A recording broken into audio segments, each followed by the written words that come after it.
दिखाते हैं कि दिन भर पूरा घटनाक्रम हुआ क्या है। शाम करीब 5 बजे के आसपास टीएमसी के बागी सांसदों की केंद्रीय मंत्री भूपेंद्र यादव के घर पर बैठक होती है और करीब 1 घंटे तक ये बैठक चलती है, जिसके बाद बागी सांसद स्पीकर से मिलने के लिए शाम करीब 6:30 बजे के आसपास उनके आवास पर पहुंचे और स्पीकर से उन्होंने मुलाकात कर 20 सांसदों के हस्ताक्षर वाली चिट्ठी भी सौंपी और संसद में अलग गुट की मान्यता देने की उन्होंने मांग की। इस बीच एक बड़ी जानकारी और भी है कि स्पीकर से मुलाकात के बाद बोली है सांसद काकोली घोष, हमारे पास 2/3 सांसद हैं। ये काकोली घोष का दावा है। हम एनडीए का हिस्सा होंगे, हम प्रधानमंत्री मोदी के नेतृत्व में काम करेंगे, ये काकोली घोष ने कहा है।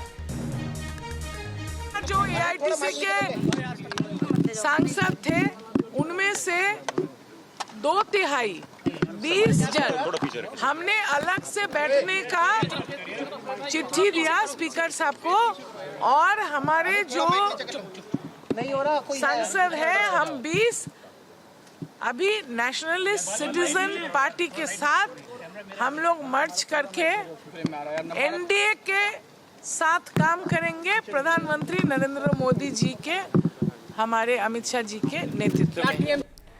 अब हम आपको ग्राफिक्स के जरिए बताते हैं कि टीएमसी के बागी सांसदों ने नेशनलिस्ट सिटीजन्स पार्टी में विलय का फैसला क्यों किया। टीएमसी के बागी सांसद नेशनलिस्ट सिटीजन पार्टी में शामिल होंगे क्योंकि कानूनी पेचीदगियों को देखते हुए विलय का फैसला लिया गया है। अलग गुट बनाने और टीएमसी पर दावा से प्रक्रिया लंबी हो जाती और बागी गुट को चुनाव आयोग में भी जाना पड़ता। दूसरे दल में 2/3 के साथ विलय आसान था। अलग गुट बनाने और मान्यता की मांग से प्रक्रिया लंबी होगी और मॉनसून सत्र में वोटिंग को लेकर समस्या भी आ सकती है। टीएमसी से अलग एनडीए के पक्ष में वोट करने में उनको समस्या आएगी और टीएमसी पर दावे से बंगाल में जनता के आक्रोश का सामना करना पड़ता है। इस बीच एक और बड़ी जानकारी है। टीएमसी के बागी सांसद सदीप बंदोपाध्याय का बड़ा बयान आया है। एनसीपीआई में विलय के बाद टीएमसी पर करेंगे दावा। बंदोपाध्याय ने यह कहा है, जल्दी आगे की रणनीति पर भी मंथन शुरू कर दी जाएगी। असली टीएमसी के लिए हम क्लेम करेंगे। हम एनसीपीआई में विलय करने वाले हैं, ये सुदीप बंदोपाध्याय ने कहा है। पॉलिटिकल पार्टी है और रिकॉग्नाइज्ड कोई रीजनल पार्टी है तो वो पार्टी को साथ हम लोग मर्ज हुआ। टीएमसी रहेगी, वो अलग है। वो दूसरा जो टीएमसी बोल के जब उन्होंने डिमांड करेंगे तब दोनों पार्टी के बीच में कौन असली टीएमसी है वो विषय पर कोर्ट में डिसाइड होगा। क्लेम करेंगे हाँ, टीएमसी आप है बाद में। चलिए अब आपको बताते हैं कि आखिर एनसीपीआई है क्या। पूरा नाम है nationalist citizen party of India. पंजीकृत लेकिन गैर मान्यता प्राप्त यह राजनीतिक दल है। राष्ट्रीय स्तर पर पार्टी की कोई पहचान नहीं है। त्रिपुरा के साथ साथ बंगाल में भी पार्टी की उपस्थिति है। 2023 में त्रिपुरा विधानसभा का चुनाव इस पार्टी ने लड़ा था और त्रिपुरा की इस पार्टी में टीएमसी के बागी गुट का विलय हो रहा है।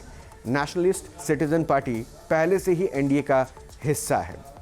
विकास चंद्र हमारे साथ और अपडेट के साथ जुड़ चुके हैं। विकास, अब लगभग ये तय मान लिया जाए कि ये एनसीपीआई में शामिल हो रहे हैं और जो बंदोपाध्याय दावा कर रहे हैं कि हम टीएमसी पर अपना दावा करेंगे, उस प्रक्रिया को भी ये चालू रखेंगे। देखिए, वो चूंकि लंबी प्रक्रिया थी अभी, लेकिन इसमें समझने वाली बात है कि आखिर ये लोग पहले दिन से, जैसे कि आपने महाराष्ट्र में देखा होगा, शिवसेना टूटा तो पहले दिन से ही दावा ठोक दिया गया था कि असली शिवसेना हम है, सिंबल पे अधिकार हमारा होना चाहिए। लेकिन टीएमसी में ऐसा नहीं देखा गया। ये लोग गए और लोकसभा अध्यक्ष के पास, जो सीधा इन्होंने कहा कि हम पार्टी में विलय कर रहे हैं, अपने आप को उस पार्टी से जोड़ रहे हैं। इसके पीछे 2-3 बहुत महत्वपूर्ण बात है। पहली की जो कानूनी पेचीदगियां थी वो बहुत लंबा खिंच जाता, इनको इलेक्शन कमीशन भी जाता, फिर जब सत्र की शुरुआत होती उस समय ये पूरा मामला तय होता।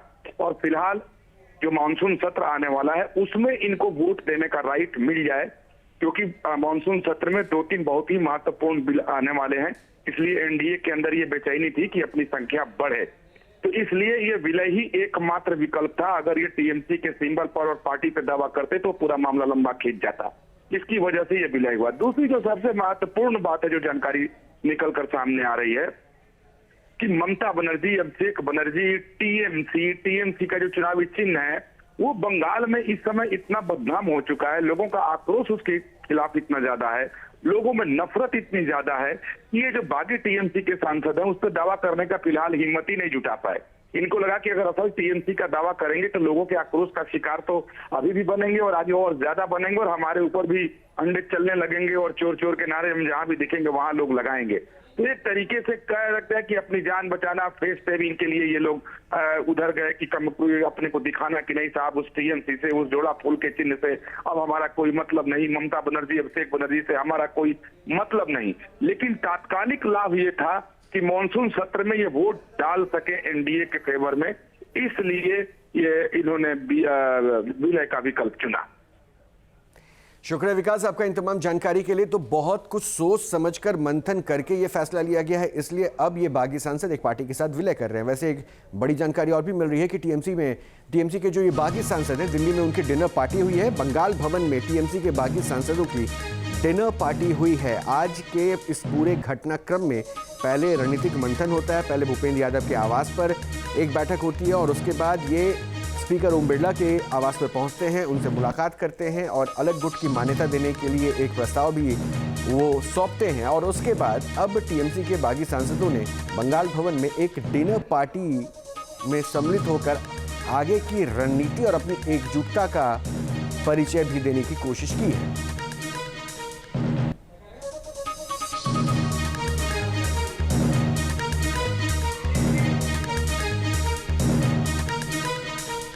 सैयद ओवैस हमारे साथ और अपडेट के साथ जुड़ चुके हैं। सैयद, इस डिनर पार्टी में क्या कुछ रणनीति?